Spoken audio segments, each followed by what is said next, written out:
How to cancel your subscription on Google Play.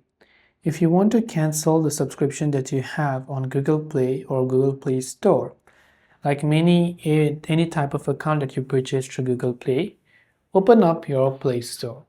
Once you've done so, log into your account. Tap on the Google profile located at the top right hand side of the screen and go to the option Payments and Subscriptions and tap on it. From here, you'll find many options.